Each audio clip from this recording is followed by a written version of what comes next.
नमस्कार बंधुरा आज आमी आपनादेर पाकाल माछेर एकटा लोभनीय रेसिपि करे देखाबो जे रान्नाटा गरम भातेर साथे होले एकदम जमे जाबे।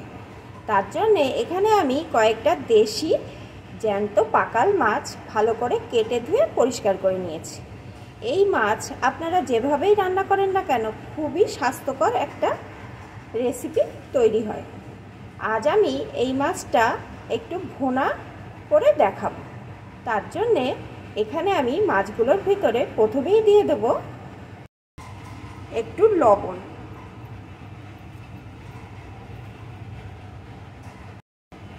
दिए देब एकटु हलुद गुঁড়ো। এখন আমি মাছগুলো হাতের সাহায্যে সুন্দর করে মাখিয়ে নেব। অফ ক্যামেরায় আমি হাতের সাহায্যে মাছগুলো সুন্দর করে মাখিয়ে নিয়েছি। এখন আসুন বন্ধুরা, রেসিপিটি দেখতে হলে প্লিজ একটা লাইক দিয়ে ভিডিওটি ফুল ওয়াচ করুন। এই মাছ যারা খান তারা তো জানেন এই মাছ কতটা স্বাস্থ্যের পক্ষে উপকারী আর খেতেও কতটা সুস্বাদু। তবে যারা এই মাছ এখনো খাননি তারা অবশ্যই আমি যেভাবে রেসিপিটি করছি এইভাবে করে খেয়ে দেখবেন। একবার খেলে বন্ধুরা কথা দিলাম বারবার কিন্তু এই মাছটা আপনাদের খেতে মন চাইবে। এখন এইভাবে মাছটাকে কিছুক্ষণ রেস্টে রেখে দেব। তার মধ্যে আমি এই মাছের যে মশলাটা সেটা রেডি করে নেব। এই রান্নায় মশলা কিন্তু খুবই সামান্য লাগে আর রান্নাটা কিন্তু খুবই অল্প সময়ে খুব টেস্টিভাবে তৈরি হয়। গরম ভাতের সাথে এই রান্না হলে মুখের স্বাদ লেগে থাকবে। তাহলে আসুন রান্নাটা আপনারা ফুল ওয়াচ করে দেখতে থাকুন।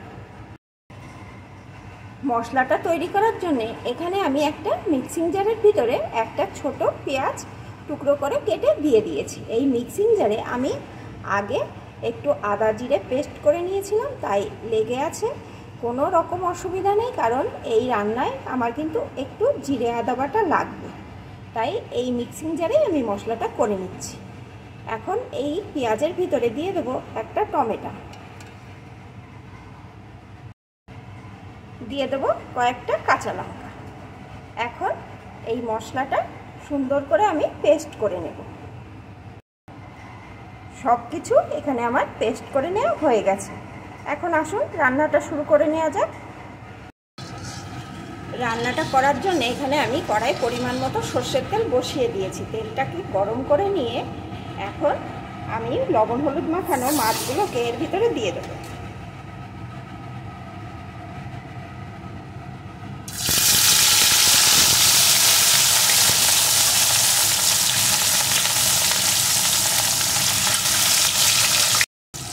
সব মাছগুলো আমি দিয়ে দিয়েছি। এখন মাছগুলো এপিট ওপিট করে আমি একটু ভেজে নেব।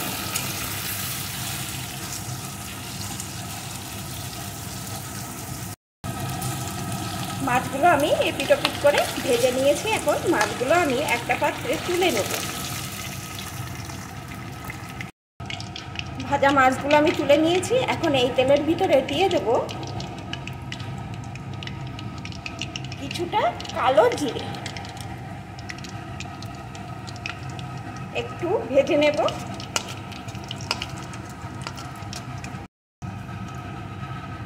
একটু ভেজে নিলাম। এখন যে পেস্ট করে রেখেছিলাম ওই মশলাটা এর ভিতরে দিয়ে দেব।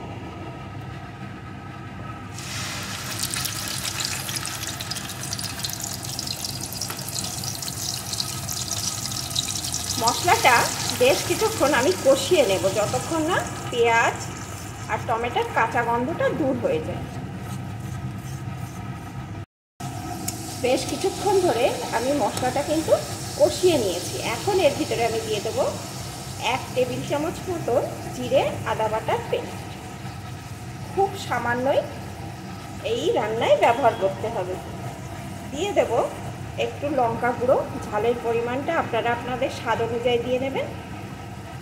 দিয়ে দেব পরিমাণ মতো হলুদ গুঁড়ো,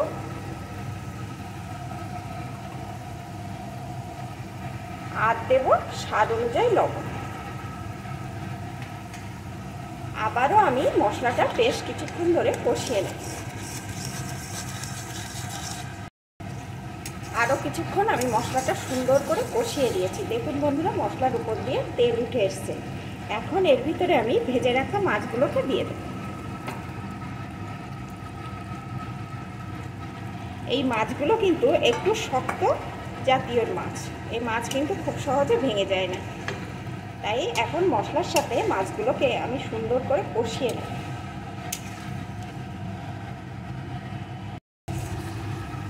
মশলার সাথে মাছগুলো সুন্দর করে এখানে কষিয়ে নিয়েছি। এখন এর ভিতরে আমি দিয়ে দেবো পরিমাণ মতো জল।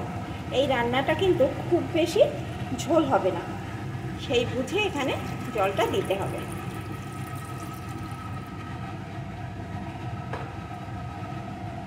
একটু নাড়িয়ে নেব, আর উপর দিয়ে দিয়ে দেব কয়েকটা চেরা কাঁচা লঙ্কা। এখন কিছুক্ষণ আমি এইভাবে রান্না করে নেব।